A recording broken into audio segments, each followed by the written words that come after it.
एखादी political web series पाहिल्याचा feel महाराष्ट्रातील राजकारणात येत आहे। सध्या विरोधी पक्षात काम केलेला नेता सकाळी अचानक राजीनामा देऊन सत्ताधारी पक्षात येतो। ज्या माणसावर आपण भ्रष्टाचाराचे आरोप केले, अगदी त्याला मिठी मारून आपल्या पक्षात घेऊन घोटाळ्यांबाबत क्लीन चिट देतो। या घटना इतक्या वेगाने आणि इतक्या सहज घडतात की प्रत्येकदा विजय एकाचाच होतो। अगदी लेखकानं लिहिलेल्या स्क्रिप्ट प्रमाणे महाराष्ट्राचं राजकारण वळण घेत आहे।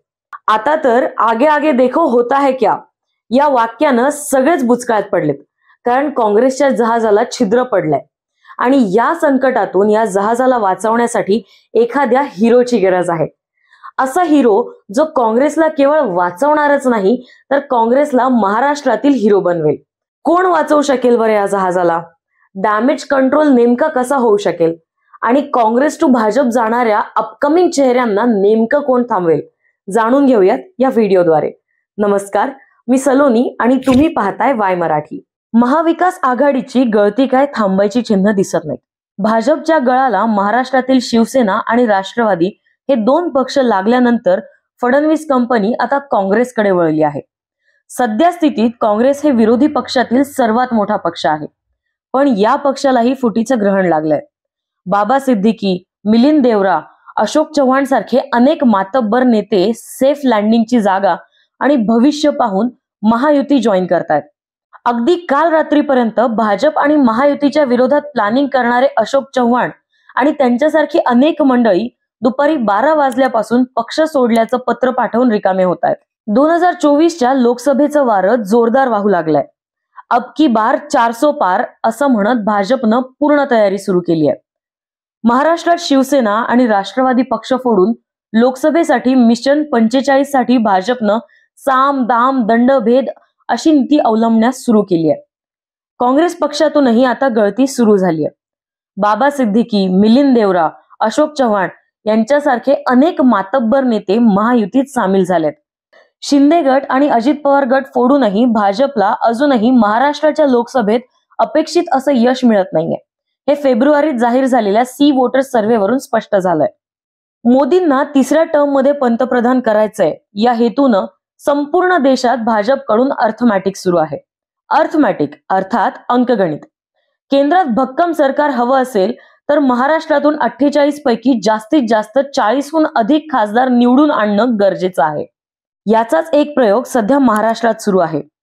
शिवसेना फोडून शिंदेंना मुख्यमंत्री केलं, राष्ट्रवादी फोडून अजित पवारांना उपमुख्यमंत्री केलं, तरीही भाजपला 40 हा आकडा गाठता येत नाहीये आणि यामुळेच हे गणित जुळवून घेण्यासाठी फडणवीसांनी आगे आगे देखोचा इशारा दिलाय। अशोक चव्हाणांनंतर अनेक काँग्रेस नेते भाजप प्रवेशासाठी तयार असल्याचं बोललं जात आहे। यात अशोक चव्हाण यांच्या गटाचे देगलूर विधानसभेचे आमदार जितेश अंतापूरकर तसंच नांदेड दक्षिण विधानसभेचे आमदार मोहनराव हंबर्डे लवकरच भाजपवासी होणार असल्याचं सूत्रांकडून समजतंय। तर अमित देशमुख, विश्वजित कदम हे दोनही नेते भाजप प्रवेश करणार असल्याची पुन्हा पुन्हा चर्चा होते। विरोधी पक्षनेते विजय वडेट्टीवारही लवकरच भाजपवासी होणार असल्याची चर्चा अनेक दिवसांपासून सुरू आहे।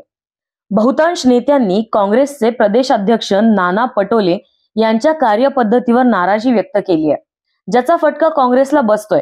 या परिस्थितीत माजी मुख्यमंत्री पृथ्वीराज चव्हाण हे काँग्रेसला सद्यस्थितीतून वाचवू शकतात अशी चर्चा जोर धरू लागली आहे।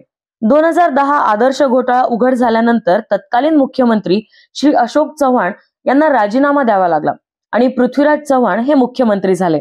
पृथ्वीराज चव्हाण यांनी पंतप्रधान कार्यालयात बरीच वर्ष काम करून सोनिया गांधी आणि राहुल गांधी यांचा पूर्ण विश्वास संपादन केला होता। ते येतानाच स्वच्छ प्रतिमा घेऊन आले होते। पृथ्वीराज बाबांनी त्यांच्या कारकिर्दीत कोणताही निर्णय घेताना विलंब झाला तरी चालेल, पण कोणतंही चुकीचं काम होणार नाही याची काळजी घेतली।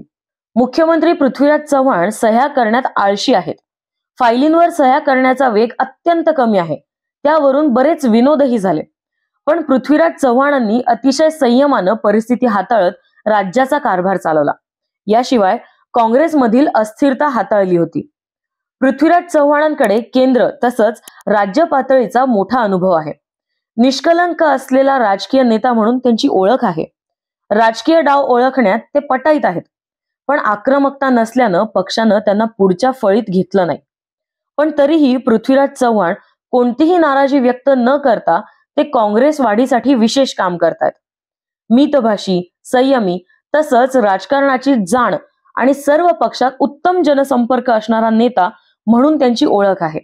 या परिस्थितीत काँग्रेस हायकमांडनी जर त्यांच्या गळ्यात प्रदेशाध्यक्ष पदाची माळ घातली तर निश्चितपणानं ते काँग्रेसला स्थिरता देऊ शकतात.